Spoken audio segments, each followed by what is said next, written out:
this week is burn makeup. So I like to go for very severe burns, like a 3rd degree burn whenever I'm doing this, because sunburn doesn't look cool during Halloween. Obviously, if we've ever gotten a burn before you accidentally touch the stove or something, your skin just turns really red. Maybe a blister shows up and bubbles up.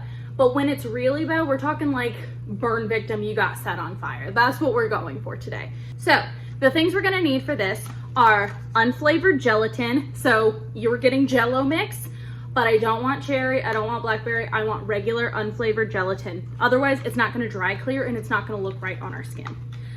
You're gonna want just a little bit of warm water. Test it first, stick your hand under it. If it is too hot for you to stick your hand under, it is too hot to mix, because this is going on our skin. I don't want you guys pouring molten lava Jell-O on your skin. You're gonna need a spoon, mix it up and spread it. The colors I'm using today, I'm using a couple different ones.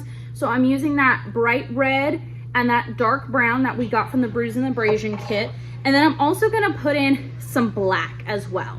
So I've got those spread on my messy palette right here. I'm also gonna want a stipple sponge. Once again, it's just gonna help create the texture of a burn, and that's what we want. So I'm gonna get out a packet of gelatin, shake it out.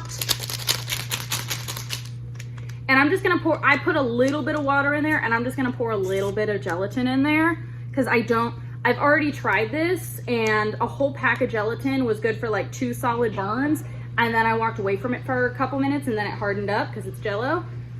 So I'm gonna add, it's probably about half the pack. We'll see if that's a good mix. I don't like the smell of this, so sorry about that. So just mix it up until that Jell-O kind of starts to dissolve. If you need more water, get more water. But once again, just make sure it's not too hot. You just kind of want it to form this nice kind of thicker than water, but not as thick as Jell-O would be. So we've got our Jell-O mixture. I'm gonna get a solid amount out on my spoon. About that much. Just depends on how big you want your burn to be. And you're gonna spread a layer of it across your skin. You don't want it to be too thin of a layer, because you want the bubbled up look, especially if you're going for something kind of blistered. I'm doing a big one just so you guys can see. So yeah, just take the back end of your spoon, spread it kind of thin, but not too thin. Create some little peaks and valleys in there so it looks really gross and bubbly. So this is another thing. We're gonna wanna let it dry. So I'm gonna go watch Halloween Town while I wait for this to dry, and I'll meet you back here. So now my gelatin mixture is completely dry. It's still gonna have a little stickiness to it because it's Jell-O, but it's pretty much dry, and I can start to put other products on it. So the first thing that obviously happens when we get a burn is our skin will start to turn red. So the first color we're gonna wanna grab is our red. I'm just gonna put some on my finger like that. I'm gonna go over, I made this thing really large, oops. We're gonna go over and hit the entire area and the outside of it with red, because even though I may have burned myself here, the skin in the general area is still going to turn bright red. So just dab, dab, dab, dab, dab, dab, dab, dab, dab, dab, dab, dab, dab. So now that we've made the whole area red, we're gonna go in and we're gonna take that darker brown red, and we're gonna kind of get that in there as well. Once again, just to kind of darken things up. One of the big things you wanna do, I don't know if you can quite see it, but as you look at it, you're gonna have little almost bald spots or just divots. Definitely go in with a Q-tip or just your finger or something and really get those spots. It kind of looks like spots of skin that have been like burned away, and it's like the raw skin showing through under the scabs of a burn. So you'll really want to make sure you hit that with the darker red.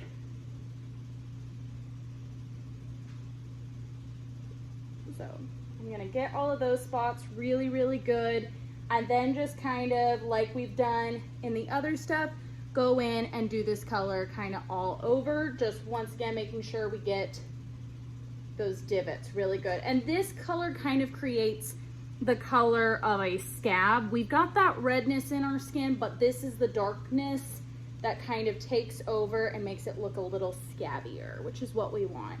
And there are going to be areas you can see here where it's bubbled up really good. That's good, because whenever you get really bad burns, your skin tends to bubble up and blister. And not to mention, typically, if you've ever burned yourself, like whenever I was in middle school, I burnt my hand on a straightener really bad. And as soon as I touched the straightener, I felt something wet. That's the water in your skin naturally escaping, trying to kind of get away from, or to protect you from the burn.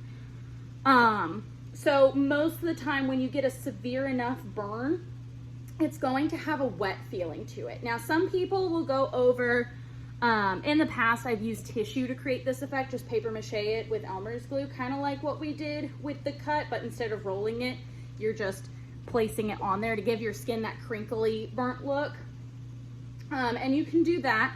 But of course, that's going to dry really, really dry. So something you can do is you can take hair gel or hairspray or even lube and put that on it to give it the wetness that burns have.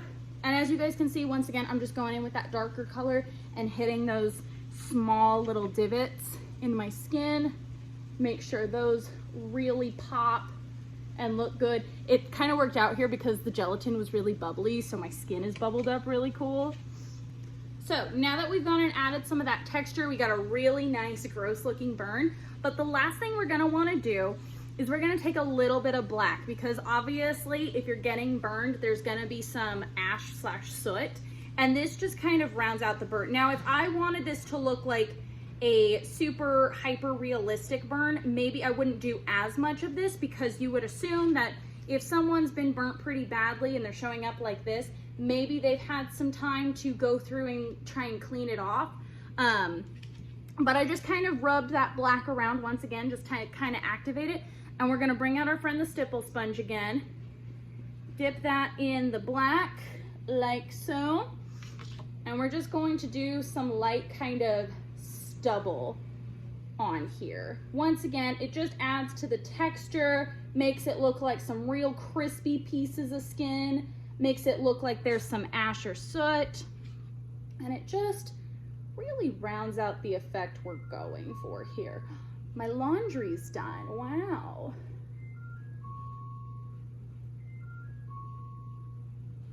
So this is our final product. Up close, you know, sometimes when you're really looking at it, you'll kind of be like, oh, this looks kind of dumb and weird. But from a distance, that looks sick, guys.